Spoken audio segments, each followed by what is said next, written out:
Olá pessoal, seja bem-vindo ao novo podcast do Giro do Boi. Hoje vamos falar do tema preferido do pecuarista brasileiro.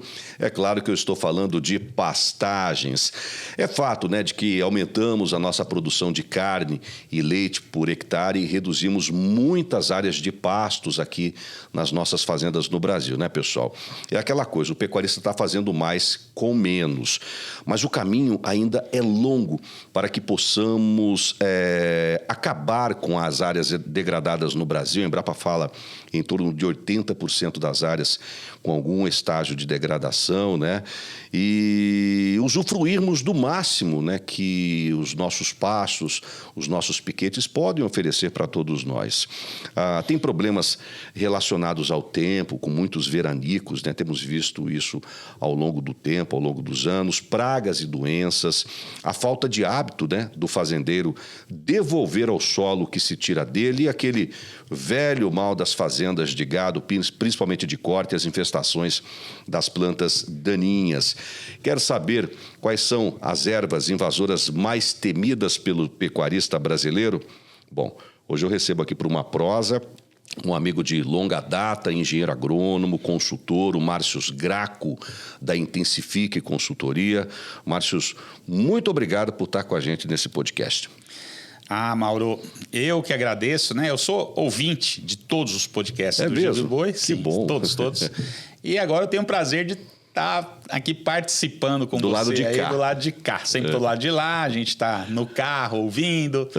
E hoje a gente veio aqui para falar desse tema importante aí para o nosso amigo pecuarista, que vamos falar sobre manejo, pastagem e infestação de daninhas. Vamos fazendo uma coisa bem geral para a gente entender que a erva daninha ela é uma consequência de um problema. Talvez ela não seja o problema.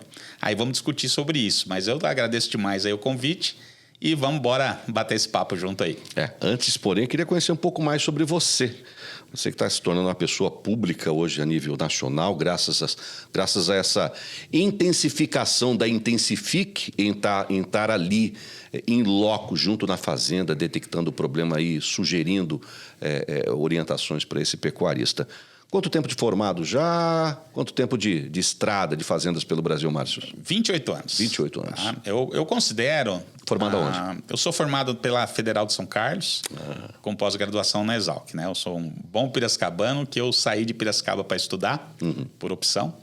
A gente tinha lá... Morava no sítio, era muito simples, E quando a gente foi chamado para sair de casa, morar em república, fora de casa, eu não aguentei e fui embora. Não, mas república, a primeira coisa, é bom, Era bom demais. As festas, Festa. Me ensinou muito, a morar fora de casa. Eu acho que eu aconselharia as pessoas que tiverem oportunidade, porque faz a gente crescer como pessoa. Sair da asa do pai e da mãe. Sair da asa, o coletivo, Então, a gente hoje consegue trabalhar muito bem coletivamente, porque a república, República, coisa pública, Então, ali você é uma peça ali do tabuleiro, então sai daquela, vamos dizer assim, daquela inércia, E você começa a participar, a ter responsabilidades. Aprendi até a cozinhar, Não sabia cozinhar. Hoje a gente se vira bem queima uma lata bem, Então, a gente saiu de Piracicaba para estudar, depois voltei para fazer as pós-graduações, E eu considero que a minha trajetória começou na Embrapa, como estagiário, tá? Que legal. Sim. Na São Carlos? Isso, na Sudoeste. Na Sudoeste. Então, ali era um estágio, antigamente, muito aplicado. Fazenda Canchim. Isso, saudade demais de lá. Preciso dar um pulo lá. Fiz 3 estágios lá. Um com forra de cultura, outro com bovino de corte e outro com leite, com atur chinelato, que foi até, acho que não existe mais esse tipo de estágio, que a gente trabalhava 12, 15 horas na roça, carpindo. Então, você ficava ali 30, 40 dias só carpindo, trabalhando 12, 15 horas, E aí, a gente começava em 35, 40 e terminava em 10, 12, porque o pessoal desistia. Então, a seletividade do estágio era para ver quem aguentava. Sabe o que eu lembrei agora, Márcio? Daquele filme Karate Kid. Você lembra que o japonês falava, mão pra cá, pinta pro lado de cá, limpa esse negócio pra cá, limpa. E o guri falava, peraí, cara, você vai me ensinar artes marciais para eu poder lutar?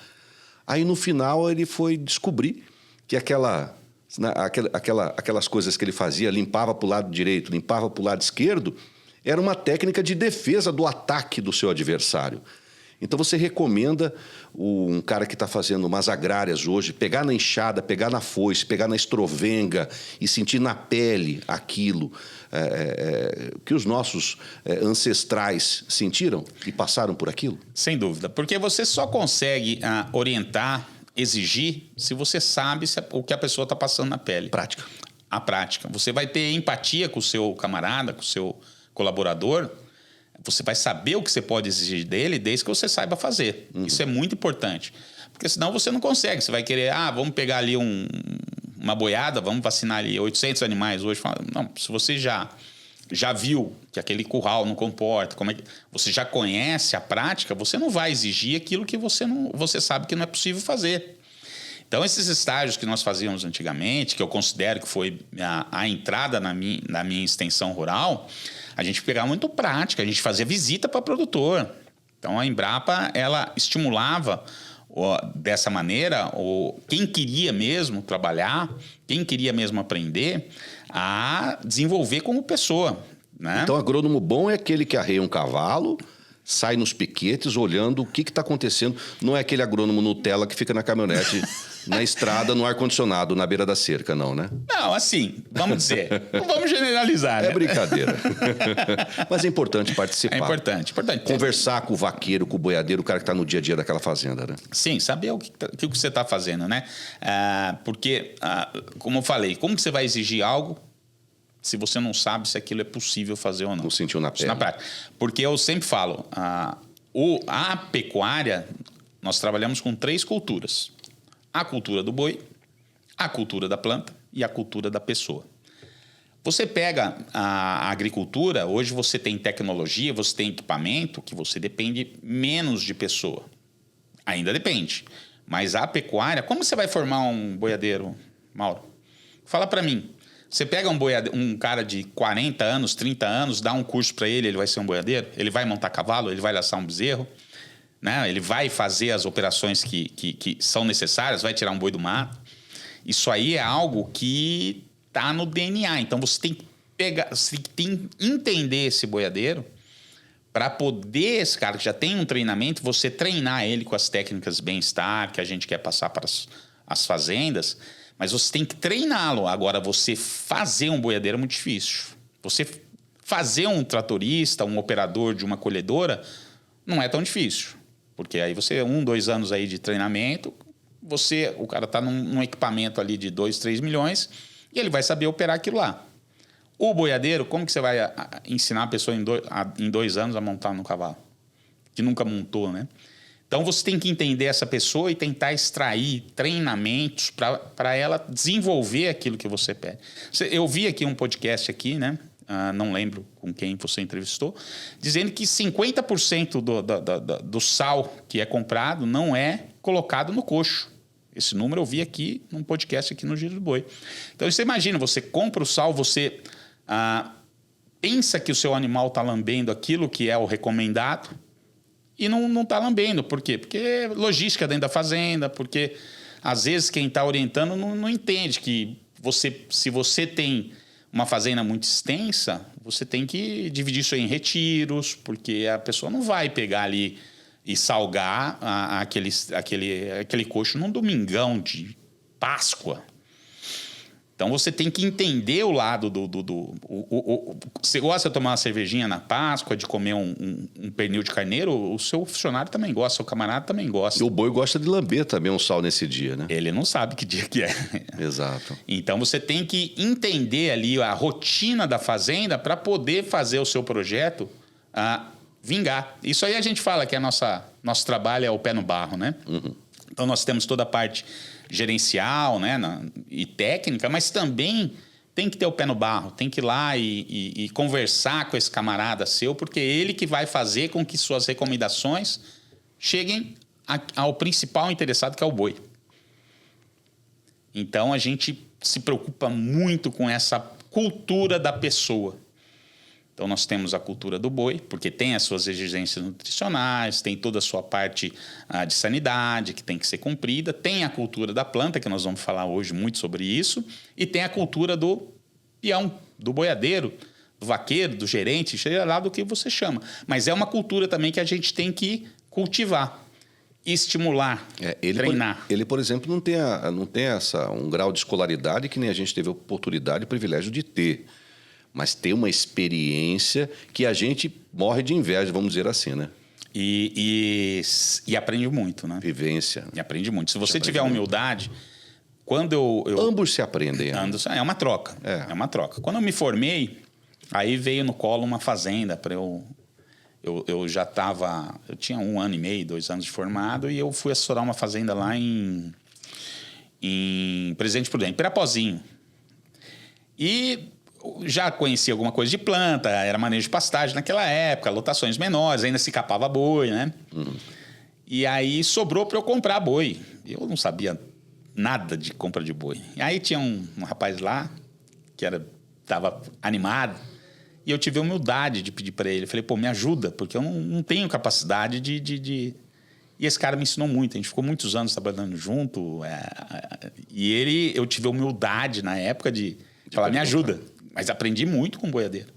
Então, você não só transmite... Todo dia você pode aprender alguma coisa e todo dia você pode ensinar uma coisa. Você precisa estar com os ouvidos abertos, a boca também, mas os ouvidos. Você vai falar, você vai transmitir, mas você vai aprender também. Perfeito. Muita coisa mudou de 28 anos para cá em se tratando de pastagens aqui no Brasil? Olha, a gente pode falar que sim, mas pode falar que não. Muita coisa mudou, a gente tem muita tecnologia, nós temos muita coisa relativamente nova. Por exemplo, quando eu me formei, nós falávamos em período de ocupação. Então a braquiária são 35 dias que ela tem que descansar, então nós vamos fazer 8 piquetes e vamos deixar X dias, 3, 4 dias em cada piquete. Era essa a recomendação que a gente saía. Ninguém falava de entrada, saída, altura, nada disso. Não, era período de pastejo. Então, olha, os pânicos são... Aí era o Tanzânia, né? Se usava muito Tanzânia, hoje nem tanto, por causa de problema de fungo e tal, né? Mas o Tanzânia são 28 dias. O Mombaça, que eu tive o prazer de estar na Embrapa quando lançou, né? E aí contar sementinha, fazer o melhoramento genético. O Mombaça são 26. O Braquiarão são 35 dias. Aí nós íamos na propriedade, ainda tinha aquela cerca elétrica, que era o começo, ainda não funcionava tão bem. Nós íamos na propriedade e falava, você vai deixar tantos dias aqui em cada piquete, você vai fazer assim, assado, cozido, frito, os aparelhos elétricos eram ruins, né? Hoje são excelentes. Então nós tínhamos uma série de tecnologias, né? Então isso mudou bastante para melhor, né? Aí veio a Embrapa falando muito... ensinando a gente a trabalhar com altura de entrada e saída que correlaciona com interceptação luminosa. Então, quando 95% da luz que está batendo na planta e 5% no solo, para cada espécie é a hora de você colocar o gado, né? A entrada.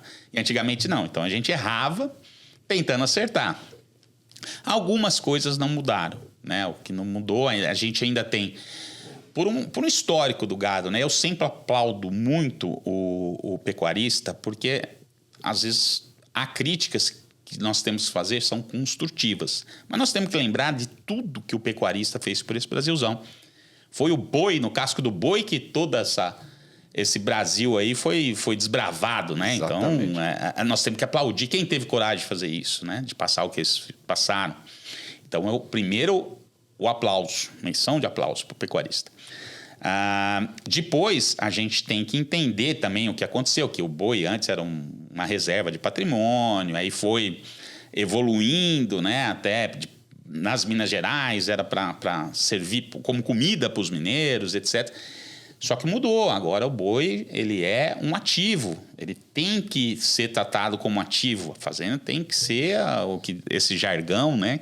Que tem que ser uma empresa. Então ela tem que funcionar. Então, primeiro, a gente tem que aplaudir o pecuarista por toda a contribuição que ele deu para o desenvolvimento do nosso país. E dá. Mas ainda existe resquícios de tecnologias, de situações que já estão ultrapassadas. Por exemplo, a não reposição de nutrientes nos pastos. Isso é uma coisa terrível, né? O agricultor jamais plantaria uma semente de soja se aquele pasto dele não tiver 100% apto, com nutrientes, etc., a receber aquela semente, né? Sim. E no pasto, infelizmente, o pecuarista não faz isso. Sem dúvida. Ele tem que entender que o animal precisa de cálcio, o animal precisa de magnésio, o animal precisa de nitrogênio, precisa de fósforo. E ele retira grande parte disso da planta. Obviamente tem a parte mineral? Tem. Só que a planta, para se desenvolver, ela tem que extrair isso aí do solo. Ela tem que extrair nutriente. Se ela extrai, não é reposto. Não é reposto nem... fala, mas o boi não esterca, não devolve? Devolve uma parte. Outra parte ele utiliza. Ele é bem eficiente na utilização? Sim. Mas também, quando ele devolve através de urina, de esterco, não é homogêneo. Vai ser geralmente no malhador, né? A não ser que for um sistema aí que o pessoal já está desenvolvendo, de altas lotações, que aí você consegue uma homogeneidade maior, mas mesmo assim não vai ser suficiente para repor o que a planta precisa. E pior, nós temos uns solos no Brasil predominantemente muito pobres, intemperizados. O que é intemperizados? Desgastados pelo tempo pedológico. Então são solos mais antigos, são solos que sofreram muito com vento, com chuva. Nós estamos falando aí de milhões de anos. Estamos falando que foi o pecuarista. Não. Então, naturalmente, a maioria dos solos no Brasil são pobres. Pobres no quê? Pobres em cálcio, pobres em magnésio, pobres em fósforo, pobres em potássio, né? E precisam de correção, porque a água, toda a operação acidifica o solo, né? Adubar o pasto acidifica o solo. Então, nós temos solos naturalmente, com a grande maioria dos solos, com pH baixo, né? O pH baixo significa o quê? Um solo ácido. Então, se você plantou algum pasto e não corrigiu o solo, ele não vai conseguir absorver os nutrientes que são necessários. Até você aplicando o nutriente, o nitrogênio, seja potássio, seja fósforo, a planta não vai conseguir absorver. Então, nós temos que entender que quando a gente fala que a planta, por exemplo, a dictioneura, ela se adapta a solos ácidos. Não, ela tolera. Não é questão que ela gosta. Às vezes tem gente na família nossa que a gente tolera, não é que a gente gosta. Exato. Então, se você pegar uma dictioneura, pegar o Massai, ele é bastante resistente aí, tanto a seca quanto a solos mais pobres, né?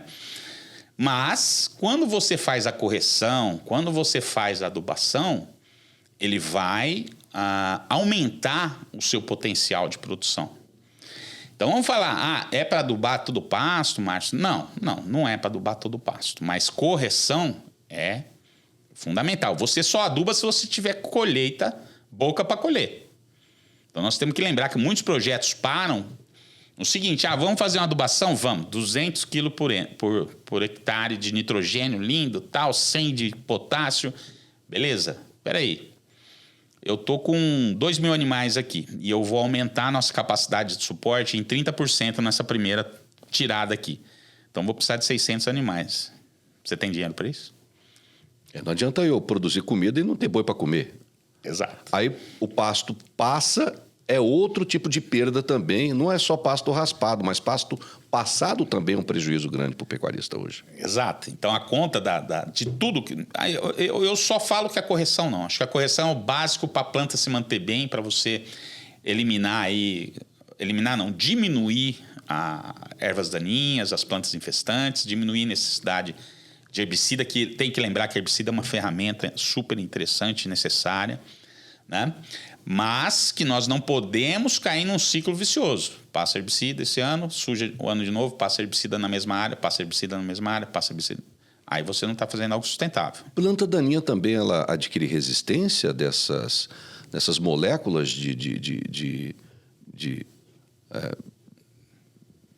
dessas coisas que a gente coloca para poder eliminar a planta invasora? Sem dúvida, sem dúvida. A gente já vê a buva, né, na agricultura, vê o amargoso, vê algumas espécies aí já são resistentes. Já são resistentes ao glifosato.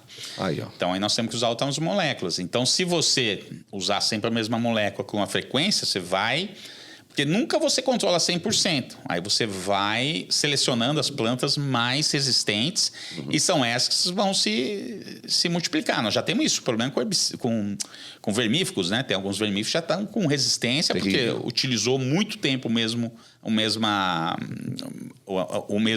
vermífugo, né? O mesmo princípio ativo.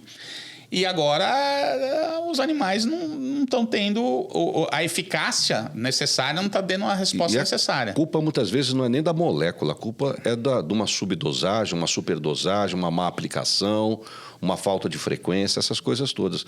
Aí é problema de manejo. Aí tem que corrigir as pessoas, né? Sim, a subdosagem eu acho que é algo que você... É como se fosse... O que é uma vacina? A vacina é a subdosagem da doença, não é? Do vírus. Então, quando você faz subdosagem, seja de herbicida, seja de vermífugo, você está dando uma vacina para o verme ou para a planta. Então, tem que respeitar a dosagem, tem que tentar, no vermífugo aí, não é minha grande especialidade, mas mudar a molécula, né? Sim. Então, você vai mudando aí tem os veterinários que são especialistas, né? 2, 3 a gente consulta, né? Tô com faz um OPG, né? Para você saber o que você tem ali e tal. Enfim, a mesma coisa é o herbicida, ele vai criando resistência à planta. Então, você vai todo ano aplicando. Então, às vezes você tem orçamentos ali enormes de herbicida na parte de pecuária. Então, que é interessante. É uma ferramenta, mas você também... Por que você não divide esse orçamento aí e compra um calcário? Para você fazer com que a sua planta ela consiga perfilhar mais. Um manejo. Porque a planta, nós precisamos do quê? De folha. Folha, quem que te dá folha? Perfilho. Vamos fazer essa planta perfilhar. Boi come folha, não come talo, né? Não, moço. Ainda voltando nesse aspecto passado sobre a devolver ao solo que se tira dele, aí a gente rende as homenagens aos agricultores brasileiros que fazem isso com extrema maestria. Você também tem montado projetos e levantado a bandeira da importância dos sistemas integrados, né?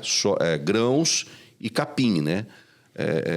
Justamente para poder fazer indiretamente com que aquele pecuarista usufrua do pasto dele, mas pegando carona na correção do solo que ele fez na hora de plantar os grãos, é isso? Exato, porque sempre a gente faz uma comparação muito injusta. Eu falo e repito, a agricultura e a pecuária têm uma sinergia, é uma simbiose, um beneficia o outro, né?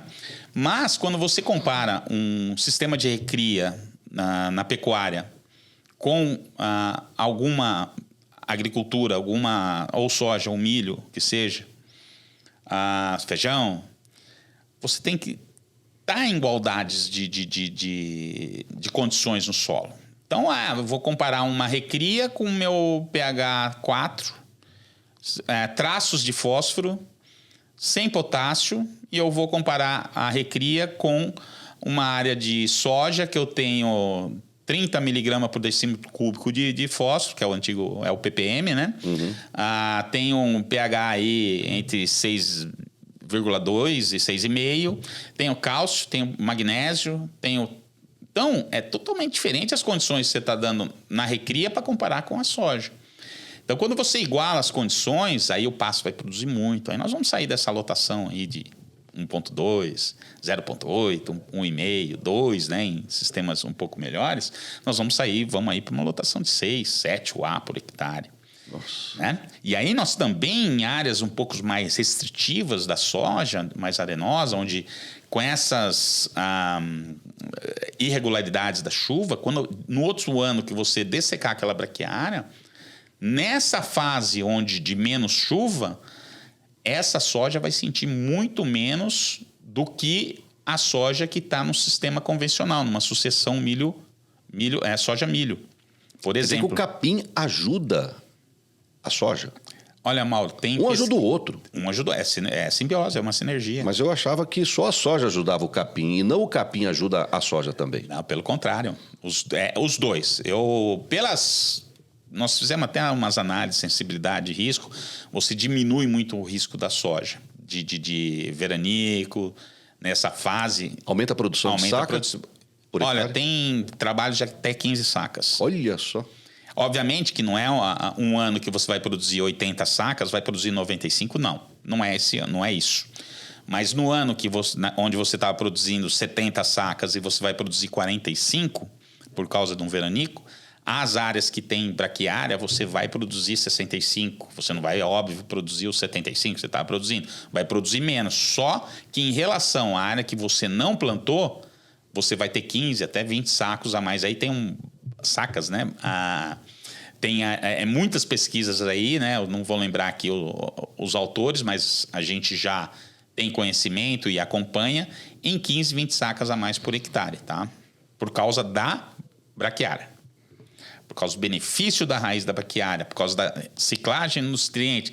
A raiz da braquiária vai longe. Nós temos aí a raiz da braquiária a 2 metros. E ela vai levando nutriente, né? Então, aí o que acontece? Você pega ali naquela seca danada, 20 dias sem chuva, como a raiz da braquiária descompactou o solo ali, foi lá para baixo, a raiz da soja vai acompanhar. Por quê? Porque a raiz da braquiária está levando fósforo lá para baixo, está levando cálcio, está levando magnésio. Então, ao invés de você ter um sistema radicular aí de 15, 20, 25 centímetros, não. Ela vai ali para 30, 40 centímetros a raiz da soja. Então, o grande esquema está na raiz, né? É raiz. Do capim. Raiz. Do capim, da soja, de qualquer planta. Você pega o pessoal do café, eles fazem gessagem a 15 metros, 10 metros de produtividade, 8 metros de profundidade. Desculpa, né? Então, eles fazem um buracão lá no fundo e coloca gesso lá embaixo para a raiz do café ir lá para baixo. Então, nós temos que trabalhar perfil, né? Perfil de solo. Hoje, muito se fala em perfil de solo. Tem muito trabalho para a gente não trabalhar mais aquele 0,20 basicão. Hoje é 20-40, 40-60, 60-80. Jogar cálcio, principalmente cálcio e magnésio. A raiz segue cálcio, né? Então, a raiz do pasto e da soja e do milho, ela vai seguir o cálcio. Você jogando cálcio... por isso a importância, às vezes, da gessagem anual. Então, você jogando cálcio, obviamente, fósforo também, que vai... O fósforo ele não anda no perfil, né? Mas anda pouco. Mas o cálcio, ele consegue com facilidade gessagem você chegar lá embaixo. E a raiz da braquiária, ela vai levando também fósforo no perfil. Então, aí está o grande benefício da integração lavoura-pecuária. Bom, estou recebendo hoje aqui no nosso podcast o engenheiro agrônomo Márcio Graco, da Intensifique Consultoria. Estamos falando aí sobre os principais problemas que acometem as pastagens brasileiras e como solucioná-los, né? Falamos agora da importância dos sistemas integrados. Vamos falar rapidamente sobre pragas e doenças. Já que estamos falando de agricultura e pecuária, eu sei que tem muitas pragas e doenças da agricultura que estão migrando para as nossas gramíneas. E, na sequência, vamos falar bastante sobre ervas daninhas, né? E essas pragas e doenças, rapaz? Quer dizer que tem aí inseto da agricultura invadindo os pastos brasileiros, é isso? Sim, nós já tivemos aí muitos relatos, pessoal com muito problema com lagarta, principalmente lagarta. Cigarrinha também, mas a cigarrinha já acometia, agora está um pouco mais intenso, né? Então, a cigarrinha a gente trabalha muito também com controle, mas mais com variedades resistentes. Biológicos também têm ajudado muito, coisas naturais. Muito. Né? O biológico, ele complementa, né? A gente tem que aprender a trabalhar com biológico. Por quê? Porque o biológico, ele complementa o impacto do químico. Então, vamos dizer, se você está com uma infestação de lagarta muito severa, aí você vai aplicar o biológico, o resultado não vai ser tão bom. Então, você aplica o químico, e depois você complementa com o biológico vai conseguir manter ali esse controle por mais tempo, ou até, daí depois você pode manter essa aplicação por mais tempo. É por isso que se usa essa palavra combate e controle. Combate, a gente combate com os químicos. E controle, os biológicos entram em cena. Isso. Não podemos ser chita em nada, Maurão. Nós temos que fazer o seguinte, o que nós temos que fazer agora que é necessário? Primeiro, a gente tem que parar com aquela vício, mania. Vi lagarta, vamos ver o que vai dar. Opa, peraí, vi lagarta?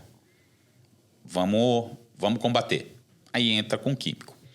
E depois vai complementando com biológico, que aí o biológico ele vai se instalando ali na planta, nos insetos, e ele acaba mantendo um controle mais efetivo por muito mais tempo. Então, nós temos excelentes opções no mercado de biológico, a gente utiliza.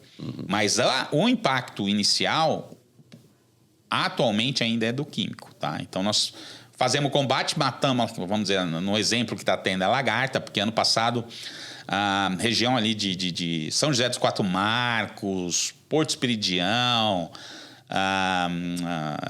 aquela parte ali do Mato Grosso, ali para frente de Cáceres lá, passos que tiveram que ser reformados por causa de lagarta. O cara perdeu tudo. Perdeu tudo. Eu acompanho ali produtores lá que relataram, né? Só que também já chamaram a gente um pouco tarde, já estava desse tamanho a lagarta. Não é? Ela cresce rápido, né? Muito. Se tu atacar ela pequenininha, em uma semana ela triplica de tamanho, né? E não é só ela. A gente tem que lembrar que é um controle integrado, porque a lagarta, vamos lá, o adulto é uma mariposinha, uma borboleta. Ela vai fazer ovoposição. Aí ela vai virar pupa e lagarta. Quando você mata a lagarta, tem um monte de ovo lá que não vai ser controlado. Aí entra o biológico, né? Aí entra o biológico. Pra não deixar ele crescer, matar ele ali na raiz, como fala, né? Vou matar o mal pela raiz. Sim. É tipo isso, né? É isso aí. Por quê? Porque tem o ovo lá que ele vai eclodir. É. Então, quando você aplica o inseticida, você matou a lagarta, matou o adulto. Beleza, mas tem um monte de ovo. Então, são várias... Dependendo aí da lagarta, aí, em 15, 20 dias, você tem 3, 4 gerações ali para combater. Então, é por isso que tudo que a gente fala, nós temos que falar em controle integrado. Fiz uma aplicação lá e não deu resultado. Não deu. Mata. Só que você matou uma geração. Pode ser que tenha mais 3, 4 gerações ali. Então, nós temos que ou fazer 2, 3 aplicações de químico e juntamente com biológico daí.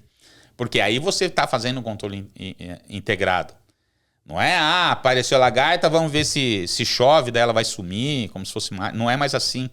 Por quê? Como você bem falou, ela está migrando ali da agricultura e vindo, porque ali na agricultura o pessoal tá esperto. Apareceu, vai controlar. E ela vê oportunidade, ela está se adaptando à pastagem. Então, o pecuarista tem que ter consciência que ele vai ter que combater assim como o agricultor. E não é uma aplicaçãozinha, não. Você vai ter que fazer um controle integrado dessas pragas que estão migrando da agricultura para a pecuária. Márcios, mudando de assunto, a gente está tendo muitos relatos no Giro do Boi sobre a mortandade, né, de pastos pelo Brasil, em várias regiões. E não se sabe ao certo o que é. Pode ser planta daninha, pode ser isso, pode ser aquilo, pode ser pragas, pode ser doenças, não sei. A minha pergunta é, sempre vai existir uma variedade, seja de braquiárias ou de pânicos, para cada região, porque a gente sabe que um solo é diferente do outro, condições climáticas é diferente do outro, e etc. Sem dúvida. Então, o que acontece, né? Obviamente, cada caso é um caso, né? Essas mortes súbitas que estão acontecendo, a gente teve oportunidade de fazer uma avaliação em algumas áreas, né? E detectamos para aquele caso específico o que era.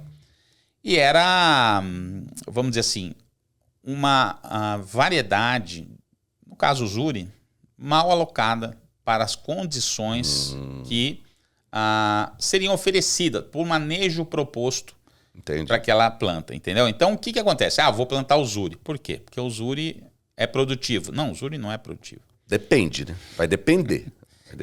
Ele tem potencial de produtividade, assim como o Miyagi tem potencial. Para a área que ele foi desenvolvida, né? Exato. A área e condição. Eu sempre falo, você pegar uma vaca holandesa que produz aí 80 litros por dia e soltar ela na quiçaça, o que vai acontecer com ela?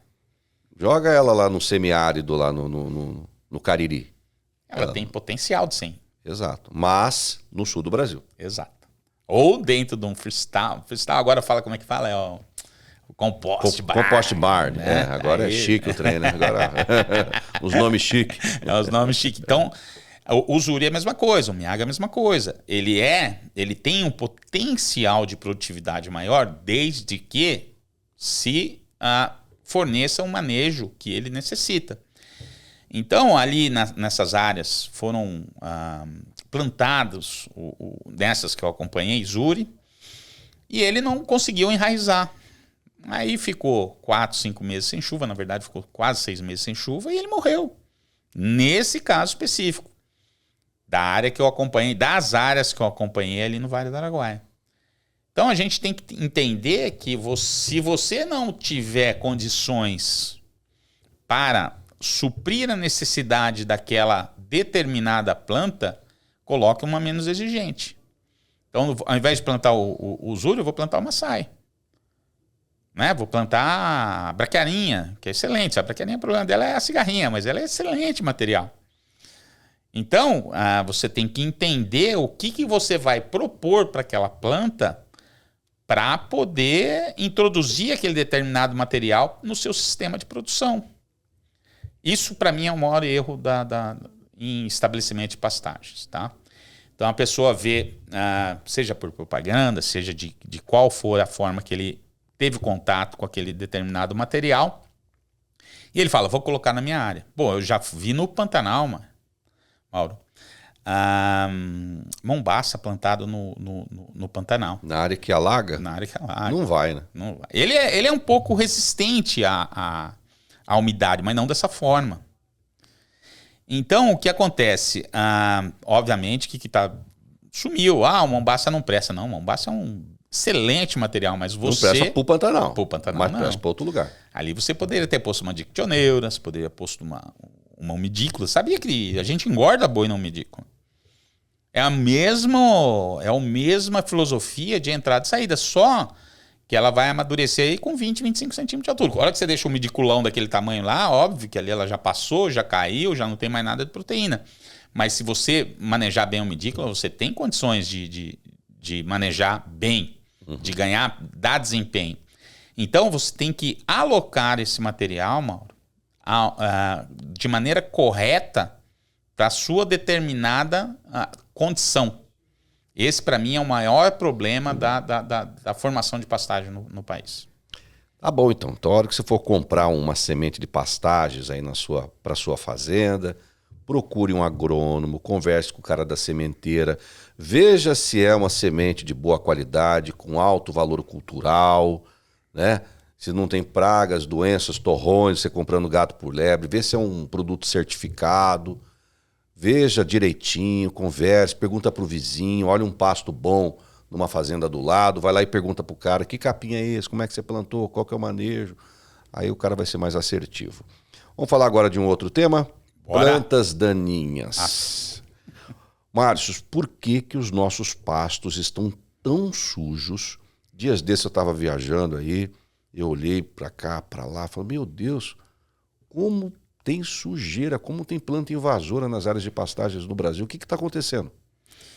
Olha, tem uma analogia que a gente costuma empregar, que infelizmente eu não lembro quem falou, mas não fui eu que inventei. Vamos deixar isso aqui bem claro.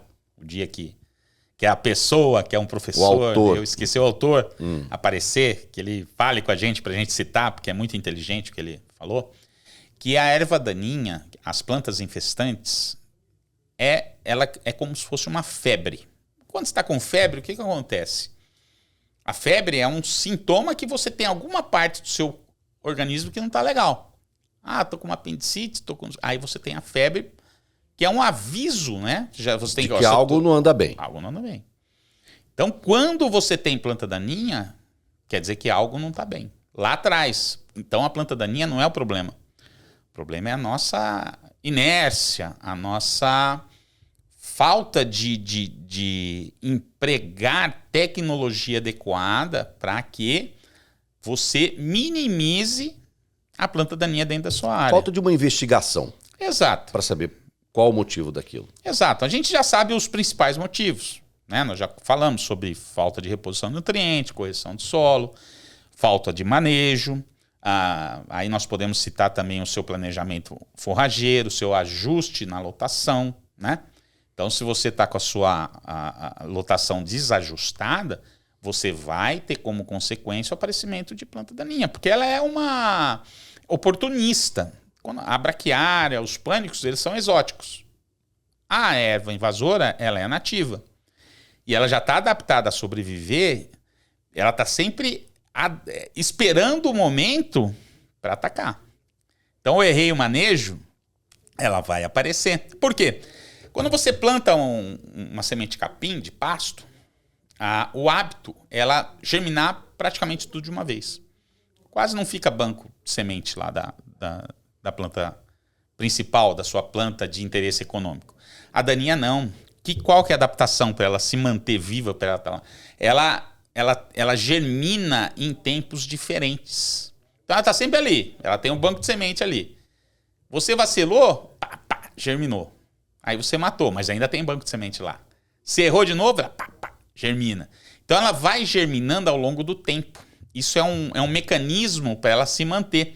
Ela, como é nativa, ela é adaptada ao quê? Aos nossos solos ácidos, aos nossos solos pobres em nutrientes. Então, se qualquer tipo de erro que você cometa com a sua planta de interesse econômico, ela vai aparecer. Isso não é só na pecuária, também é nas outras culturas, na soja, milho, algodão, também tem ali. Ali também tem plantas invasoras dessas culturas, né? Sim. Cana. A cana, por exemplo, quando falta chuva, você aplicou herbicida, tudo legal. Aí o que acontece? Tá chovendo bonitinho, a cana fechou, aí ali ela abafou a planta daninha e você tá com... Se faltar chuva, provavelmente você vai ter que fazer outra aplicação de herbicida. Por quê? Porque ainda continua batendo sol e a planta daninha vai voltar. Por quê? Porque ela já tem esse banco de semente que ela germina ao longo do tempo. Então, aconteceu um problema ali. Tava tudo certinho, tudo correndo bonitinho, beleza, tal. Choveu menos, vem a daninha. Aí tem que aplicar novamente. E no pasto, eu costumo falar que o problema, a erva daninha, a planta infestante, ela é consequência de um problema, que é a falta de planejamento nosso na pecuária para minimizar o efeito que essa planta traz, porque ela traz muito prejuízo para a pecuária. Muito prejuízo. E não pode cair numa rotina de controle e sujeira. Controle ou sujou. Não, você tem que fazer algo. Ajuste de lotação é fundamental. Uma da técnica mais interessante para você diminuir o seu problema com planta daninha é o sequestro. Sequestro de animais. Porque qual que é a época que é fundamental para você controlar a erva daninha? É o começo da chuva. Não é na seca. A planta daninha ela vai se manifestar com mais agressividade no começo da chuva, nas primeiras chuvas. Por isso que é na hora do rebrote. É na hora do rebrote. O que acontece na hora que rebrote está com gado em cima? Vai lá o boi, aí a planta, ela estava ali naquele estresse, raiz dela ali curtinha, esperando, ai meu Deus, chove. Aí choveu, aí o que ela faz? Manda nutriente para a folha se desenvolver, fazer fotossíntese e depois devolver esse nutriente para a raiz e a raiz voltar a se alongar. E não, vem lá o boi e tira a folha. Aí o que acontece? A daninha fala, opa, obrigado. E bum. Então, um momento crucial, um manejo principal para você evitar infestação de daninhas é no começo das chuvas. Então, quando isso via foliar. Ou serve para o basal também? Sim, não, o controle que eu falo é você diminuindo a lotação no começo da chuva. Entendi. Tá? Então você pega ali... Então, na verdade, o boi é um dos culpados, né? Ele tá ali com a língua... Não, mas outra coisa, mesmo vindo o capim, quando rebrota após uma seca, tá rebrotando o capim, a gente tem que esperar que aquele capim cresça até para o boi não comer nem, por exemplo, a gema apical que vai fazer com que a folha venha. Existem também umas regras de manejo até para o capim. Para o capim, a gramínea que o boi come, não para a planta daninha que o boi não come ou coisa parecida. Enfim, o início das chuvas é exatamente o período de se combater e fazer um controle mais efetivo das plantas invasoras, plantas daninhas. Se você conseguir tirar o boi dessa área, por isso eu sempre falo, o sequestro, está mudando o nome agora, mas enfim, o sequestro, quando você tira, é um manejo de pasto, não é um manejo de rebanho. Pega esse gado e manda pro coxo. Pega esse gado e manda pro coxo com baixo desempenho, tá? Não vai me meter 1,5 kg nesse animal no coxo, não. É pegar garrote, pegar vaca... Pra ele manter devagarinho. Pra ele manter 300, 400, 500 gramas ali de desempenho. As braquiárias aí precisa de 35 dias de descanso, aí sim é tempo, tá? Para ela se restabelecer e sair. E os pânicos em torno de 25. Então, se você tirar esse gado, choveu, tirou o gado, aí a planta saiu, o que vai acontecer? Ela vai vir com vigor. Aí vai dar tempo dela fazer fotossíntese, devolver os carboidratos para a raiz se alongar novamente, aí você coloca o boi. Agora, se o boi estiver em cima lá, saiu uma folhinha, saiu uma folhinha, saiu uma folhinha, a planta, aí que a planta invasora vai se aproveitar desse momento para vir infestar a sua área. Entendo. E eu te fiz uma pergunta quando a gente fez o convite para você fazer esse podcast com a gente, Márcio, para falar quais são as plantas daninhas mais temidas do Brasil, e de cara você respondeu uma outra coisa, nada a ver. Falou, Mauro, o problema está na roçadeira. A roçadeira, eu considero assim, é um símbolo do mau manejo de pastagem, tá? Por quê? Porque ela deixa o campo bonito, você vai lá, passa a roçadeira, fica bonito, mas olha, uma das consequências aí da roçadeira, né, que a gente está vendo na imagem, que é uma raiz aí engrossada aí pela roçadeira, né? Então vamos explicar mais ou menos o que é. Quando eu passo uma roçadeira e corto no talo ali a planta daninha, ela vem com mais vigor ainda? Sem dúvida. Você tem alguns hormônios, auxina, etc., dentro da planta. Quando você passa a roçadeira, a planta entra num tipo de uma dormência. Ela vai fazer o quê? Ela vai querer fechar aquela ferida ali, né, que você ocasionou nela. Ela vai ter uma reserva ali de nutriente, principalmente as dicotiledôneas, né? E ela vai fazer o quê? Ela vai formar mais gemas ali onde você passou. Então, você estava com um toco ali, você vai ter 4, 5 tocos. O que você está fazendo quando você roça, então? Você está aumentando o tamanho... Multiplicando. Exatamente, está aumentando o tamanho da sua toceira. E pior, você causa ali, onde você passou a roçadeira, um estrangulamento ali naquele caule, que quando você aplica herbicida, o translocamento, a translocação do herbicida é dificultada por causa desse estrangulamento ali no caule. Então, se depois você vir a entrar com controle basal, você tem que cortar embaixo desse estrangulamento para poder fazer com que o herbicida vá com eficiência para a raiz e matar essa planta. Então, a roçadeira como estratégia, se a gente visita a área aí que está muito alto já a planta infestante, aí você pode passar a roçadeira? Pode, desde que depois você vai com herbicida e faça o controle basal. Agora, a roçadeira por si só, ela vai te deixar mais bonita e ela vai prejudicar o seu pasto, ela vai aumentar o número de gemas dessa planta daninha. Ela pode, quando você controla gramíneas como o capeta, como você vai carregar na roçadeira, se ele tiver sementeado aí, essa semente vai transportar para outras áreas da sua fazenda, né? Então, eu considero a roçadeira um símbolo de algo totalmente ultrapassado que não cabe mais para controle de daninhas na nossa pecuária.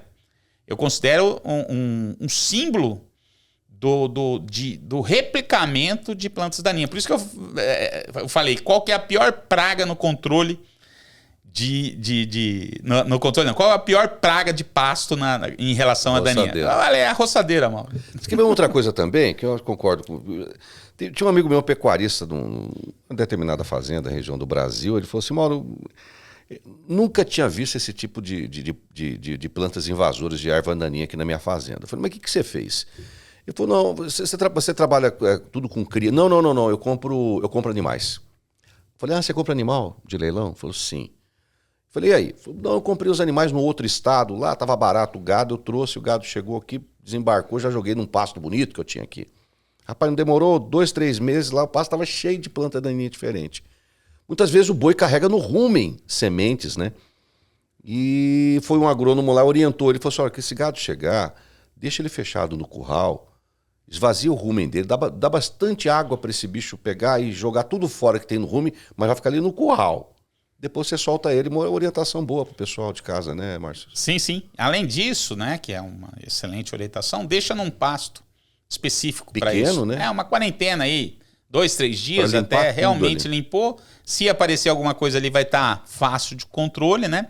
Então, vamos dizer, se ele tem ali 10 hectares ali, deixa ali o animal ali na recepção. Depois combate ali, só aqueles 10 hectares. Depois combate os 10 hectares se der algum problema. Bem mais barato. Bem mais... Sem dúvida, sem dúvida. Então também o animal ele traz, né? Quem mais dissemina, por exemplo, o capim-navalhão é cavalo, né? O cavalo gosta muito da semente do navalhão, ele come e aí ele vai para outra área da fazenda, a hora que você vai ver, começa a disseminar via o cavalo, porque ele gosta da semente do navalhão. O boi não gosta muito, o cavalo come. O cavalo já gosta, né? Sim. Entendi.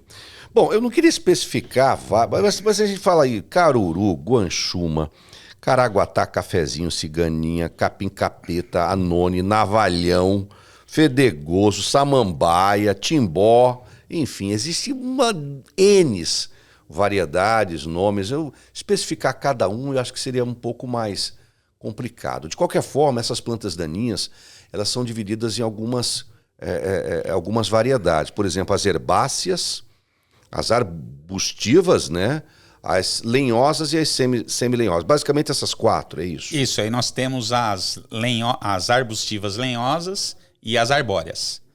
Né? Isso para essa família, né? Que, vamos dizer, é o broto mole e o broto duro. Mas para cada uma dessas famílias a gente tem um tipo de controle e manejo? Sim. Vamos só complementar que nós ainda temos as palmáceas, né? Que são aquelas palmeiras. Tem muito no Maranhão, Piauí. Pindoba. O pessoal chama de pindoba, bacuri. Bacuri. Babaçu. E a pessoa fala, mas eu tenho terra de bacuri aqui. Bom, tem que tomar cuidado, que se ele infestar ali o pasto também, o bicho pega, né? Isso. Terra de bacuri é terra boa. Exato. E as gramíneas, né? Que aí vai o capeta, o anone, o navalhão. Aí então mas existe tecnologia hoje no mercado em manejo de combate? Tudo. Tudo. Explica um pouquinho pra gente sobre isso. Então vamos lá. Então vamos falar primeiro quais são as ervas que a gente... Então, se a gente falar, caruru, tá, não. Vamos falar as herbáceas que ou são semi-arbustivas. Que são... As erva mole. Explica algumas aí. A guanchumba é um grande exemplo. O caruru. Tá? Ciganinha. Não, a ciganinha já é arbórea. Tá, então, perfeito. Então, são aquelas ervas moles, né? Então, porque assim, pra você identificar uma é difícil. Então, você tem que... Se você conhecer a fisiologia dela, é mais fácil. Então, vamos falar as ervas moles, que são as arbóreas ou semi-arbustivas. Aí elas são... vamos falar, então, de herbicida, né? Então, o que controla essa aí? A gente já falou de manejo, né? Então, nós falamos um pouco sobre a adubação, nós falamos um pouco sobre correção, nós falamos sobre sequestro, né? Não falamos ainda sobre rotacionado, podemos falar um pouquinho depois. Enfim, tudo isso ajuda você a fazer um controle integrado da planta. Aí vamos falar sobre herbicida. Então, se eu estou com um problema ali nesse tipo de planta, guanchuma, nas semi-arbustivas e nas herbáceas, o que acontece? Um picloram com 2,4-D vai ser suficiente para você matar essa planta. Mesmo porque algumas são bianunais, às vezes você nem precisa controlar que ela já vai morrer e a planta... No ano seguinte, o pasto vai ter saído normal. Controle barato, entendeu? e eficaz. Sim. Ele é mais tranquilo. Tá. Ela geralmente aparece em reforma de pasto, não em pastos já implantados, né? Então, vamos dizer, aquela ervinha mole mais sossegada de você trabalhar, né? O outro caso são o que a gente chama de semi-lenhosas e lenhosas, que aí é aquele broto duro, broto verde, né? Sim. Aí ela já é um pouco mais complicada. Aí vai começando a complicar. Essa aí tem um cafezinho. A maioria a samambaia, né? A maioria das plantas tóxicas. E essas coisas são tóxicas, né? Elas matam o gado, né? Nós vamos falar um pouquinho sobre isso também, né? Isso mata gado. Mata gado. Então a gente tem que tomar... Na verdade, já que nós já demos a brecha, a estimativa que a gente tem que 10% das mortes de gado no Brasil são causadas por ervas daninhas. 10%? 10%. Eu considero mais, porque muita morte de cobra aí... foi cobra, mas... É típico do vaqueiro, né? O patrão tira a foto do animal morto ali e fala, foi picada de cobra, patrão. Na verdade, muitas vezes aqui foi uma intoxicação. Uma intoxicação, muita intoxicação. Pois. Então, quais são os momentos de você... o que você tem que entender? Onde a gente tem uma árvore que morre, que a gente geralmente identifica que é daninha, você... a erva de rato, né? Ali, ó, o cafezinho que tá no mato, lá o boi vai lá, come, porque ela é verdinha, principalmente na época da seca, ele vai lá e come. Agora, outro momento importante de você controlar e de você entender é quando você aplica herbicida no pasto. Então, o que acontece? Um monte de erva tóxica que tá lá, o fedegoso, ele vai murchar, que não era atrativo para o boi até então. Quando você aplica o herbicida, ele murcha e aumenta a palatividade, aumenta o interesse do boi naquela planta e pode intoxicar o boi. Daquela folha seca. Isso, ela murchando, ela vai lá e morre. E aí você pode matar o boi. Aí você fala, foi herbicida. Não foi herbicida. O herbicida não mata boi. Foi aquela planta tóxica que ficou mais palatável e ele comeu. Então, certo, aplicar e isolar o boi. Isolar o pasto por um tempo. Tirar o boi daquele pasto e deixar um tempo. Isso, até ela secar. Quanto tempo mais ou menos? Uma semana, 10 dias já é suficiente para ela. É rápido. É no terceiro, quarto. Quando ela começa a virar o ponteiro, que ela murcha, que aí ela se torna mais atrativa. Então esse é um problema, né? Então, ainda falando sobre a maioria dessas ervas tóxicas são nesse grupo, né? Que são essas semi-lenhosas e lenhosas. Que aí o controle já começa a ficar um pouquinho mais complicado. Você já começa a ter que aumentar o seu piclorano, a dose do piclorano, porque vai aumentar o translocamento aí do herbicida na raiz. Geralmente a gente já começa a usar algumas misturas, como triclopir, fluoxipir, dependendo aí da infestação, para você potencializar aí o seu controle. Então aí já são ervas um pouco mais complicadas aí de você controlar. Então a gente tem um outro grupo, né? Então aí já é o broto duro. O pessoal fala, já está naquele broto duro. Que aí já é um controle um pouquinho mais difícil. Aí fora isso, a gente pode citar daí as arbustivas lenhosas e arbóreas. Que aí o pessoal fala que é a tal da juquira, né? Aí já juquirou o pasto. Essa é complicada, Maurão. Aí são aquelas mais grossas, aquelas... Eu já visitei áreas aí com 3 metros de altura, 4. Aí você já tem um problema ambiental. E não adianta passar correntão. Não, aí é o seguinte, aí você vai ter que entrar com aquilo que é possível. Você está com uma planta ali de 3, 4 metros, eu já visitei. Aí tem que ser correntão. Primeiro você tem que pedir autorização para o órgão ambiental. Outra coisa, isso que eu ia te perguntar.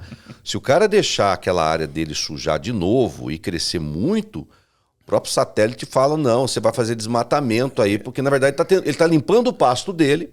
Exato. Mas ele vai ter que pedir autorização e por culpa dele mesmo. Passou o tamanho por culpa dele, né? Ou herdou aquilo, né? Eu já peguei áreas que foram herdadas, aquilo lá, né? Aí nessas aí entra essas árvores, verdadeiras árvores, né? Aí o controle é mais complicado. Daí você vai ter que pegar a sua licença ambiental para poder fazer, daí você vai ter que entrar com NACA. Pode ser o correntão, se der bom resultado, porque às vezes não dá, a gente já passou em algumas plantas, aquela, não sei que é lá de macaco, eu esqueci o nome, ela deitava e voltava, sabe? Tem umas que então, aí a gente teve que entrar com a pá carregadeira mesmo e limpando, né? A D5. Isso. Só que também aí entra na mesma linha. Vamos lá, você fez isso? Então, peraí. Aí provavelmente essas áreas já são áreas de reforma, daí começa certo. Ou não, tem pasto aí, então vamos pelo menos corrigir. E depois que a gente matou, a hora que ela rebrotar, a gente tem que entrar com herbicida. Porque ela vai rebrotar. Ela vai rebrotar. Porque eu mexi no banco de sementes delas também. Não, e mesmo ela, aquela foto da raiz, ela tem muita energia ali. São dicotiledôneas, ela tem muito nutriente ali, muita reserva naquela raiz. Ela vai brotar dali de novo. Daí você tem que vir em basal e matar essa planta. Então essa aí é vamos dizer, uma categoria aí muito complicada. Né? A gente já pegou área no Pantanal, né? com taboca, tem até uma só. Então esse tipo de planta, você pega uma taboca aí de 3, 4, pode jogar herbicida, pode jogar 50 litros lá, que não vai matar. Entendeu? Você vai ter que usar daí algo mecânico e depois controlar com herbicida. Tá? Aí legal. Aí depois nós podemos citar, né? Aí vem as pindobas da vida, né? As palmáceas, né? Então nós temos muito problema com ela. Por que essas palmáceas são problemas? São esses coqueirinhos, né? Porque a semente dela é muito grande. E infesta muito rápido. Muito, também, né? Porque por mais que você tá com o manejo ali, sim, com o manejo correto de solo, a semente dela é muito grande. Então ela vai cair ali no solo e vai germinar. Então esse é um manejo complicado. Aí o controle já está dominado, que a gente utiliza a triclopira ali no olho dela ali, ela vai morrer. Mas o problema é a reinfestação das pindobas. Lá no Maranhão a gente tem muito problema com isso aí. Então, aí já é um problema um pouco diferente, que você vai ter que realmente eliminar as árvores que causam esse problema, né? Então, você tem lá as palmeiras, você vai ter que eliminar. Aí vai ter que ver, tirar a autorização ambiental, etc. Como já é uma área consolidada, você sempre preserva ali sua área que tem que preservar, sua reserva legal, etc. Mas entra com autorização para tirar essas árvores. Sim. Porque não tem como controlar a semente dela. Elas são muito grandes. Imagino. Então, aí sim, todo ano você tem que controlar. Aí é com o triclopira aí que a gente consegue um bom... Mas ali no olhinho dela. Aí é capricho lá, o cara lá... Só um por um não é fácil não. Não é. Então, são plantas aí, elas geralmente têm espinho, então é duro. O gado às vezes não chega nem perto mais para comer ali em volta. Então, aí você vai ver que tem em volta dela aí tá sobrando pasto, entendeu? Então, ali são problemas, essas palmáceas aí, a gente controlar, né? Enfim. E o outro grupo, que aí é o que você adora, né? Porque toda hora tem pergunta, né, pra gente. É o tal do capeta, do anone, do navalhão. Esses são da mesma família. São das gramíneas. Das gramíneas. Né? Então aí, até um tempo atrás, nós estávamos com muita dificuldade de controle, porque ainda não tínhamos nenhum princípio ativo que estavam controlando, né? E aí acho que você sabe melhor que eu, você já ouviu mais que eu o pessoal está trabalhando bastante. Há muitos anos o pessoal está trabalhando e vai desenvolver uma coisa aqui, outra ali, para determinadas regiões, e parece que estão... A vantagem é que está conseguindo, né? A gente está conseguindo diminuir, está conseguindo chegar num denominador comum, né? Porque os estudos continuam, você vê as grandes multinacionais trabalhando o mundo inteiro, todo dia tem nova planta daninha surgindo, tem gado de fora que vem para cá, a gente não sabe o dia de amanhã. Não. O importante é que nós temos estudiosos que estão trabalhando em prol disso, né? Sim. A gente já tem o controle com mesotriona e atrazina para esse tipo de planta, geralmente. Ou a gente cada hora faz né, você diminui ela e pega com glifosato na costalzinha, ou com... Mas... Né, você sabe que o capim-capeta, por exemplo, uma planta vai produzir 200 mil sementes. Eu falo, esse número você sabe melhor que eu. Toda hora você fala aqui. E vem ali na pata do cavalo, no pneu da caminhonete, aquilo ali vai com o vento, né? É pequenininho, levinha, né? Vai pelo vento, né? É complicada aquela situação. Mas a vantagem é que a gente tá conseguindo, né, resolver essas coisas, né? Por isso a importância desse nosso debate hoje, sabe, Márcio? E eu sou muito grato a você por explicar, contar um pouco a sua história, a trajetória e dividir com a gente um pouco do seu conhecimento prático, técnico e prático, falando da importância dos sistemas integrados. Você não falou um pouquinho da rotação de pastagem? Ajuda no controle de plantas daninhas também? Sem dúvida. Ou só dissemina? Não, sem dúvida ajuda, né? A rotação de pastagens, eu considero aí vamos dizer assim, a tecnologia... Vamos lá. Eu sou um fã do calcário, primeira coisa, tá? Então a gente corrigiu. Mas a tecnologia que mais vai auxiliar aí para você combater combater a erva daninha é a rotação de pastagem. Por quê? Rotação de pastagem exercida corretamente, ela vai aumentar o seu número de perfilhos. Aumentando o número de perfilhos, a planta vai alastrando, né? Então você vai aumentando a sua toceira, vai aumentando o tamanho da sua toceira de pasto. Então, o que a planta quer? Como é que a planta trabalha? Ela encurta a raiz, né, quando ela é pastejada, para jogar carboidrato para a folha. A folha, se você não matou o perfilho dela, essa folha, esse perfilho vai gerar 4, 5 folhas, e o perfilho pai vai fazer um perfilho filho. E aí, então, ao invés de 4, 5 folhas, você foi para 10 folhas. Aí você deixou a planta se restabelecer. Aí chegou na altura certa, antes de matar o perfil por falta de luz ou ele pendoar, você colocou o gado lá novamente. Quando você colocou o gado lá novamente e baixou, aí o que acontece? Novamente a raiz vai encurtar, colocar nutriente lá em cima para a folha, para ela fazer fotossíntese e vai gerar mais um perfil. Então, aqui, se você não matou o perfil, aqueles 2 perfilhos vão gerar mais 2. Então você vai ter 4. De 1 foi para 4. E de 4, 5 folhas, você foi para 20. Então, você vai começando a aumentar a sua toceira e sua folha através de bom manejo de pasto. E o que acontece aumentando sua toceira? Você tira os espaços que estavam vindo na planta daninha. Simples assim. Então você começa, essa palavra, eu copiei da nossa amiga Edmar Peluso, você vai começando a estufar a sua fazenda de pasto através do perfilhamento. Então A professora Jadaína também fala isso. Exato, a professora também. Fala bastante sobre isso. Eu vou estar com ela agora. Não existe pasto ruim, existe pasto mal manejado, Mauro. Exatamente, exatamente. Então você vai estufando, você vai aumentando as suas touceiras e você vai controlando as plantas daninhas com simples manejo de pasto.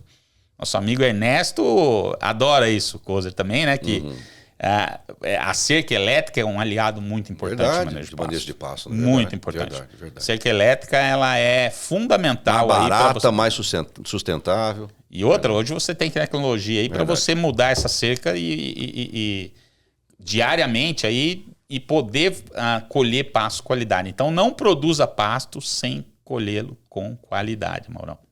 Maravilha. E o Márcio Graco também com grandes projetos aí de irrigação de pastagens, né? Você vê aqueles veranicos que a gente tem enfrentado ao longo dos anos, né? Tem gente que com áreas irrigadas lá passa uma facilidade absurda nessa época de seca prolongada. E sistemas integrados de produção de carne, carne, leite e grãos também.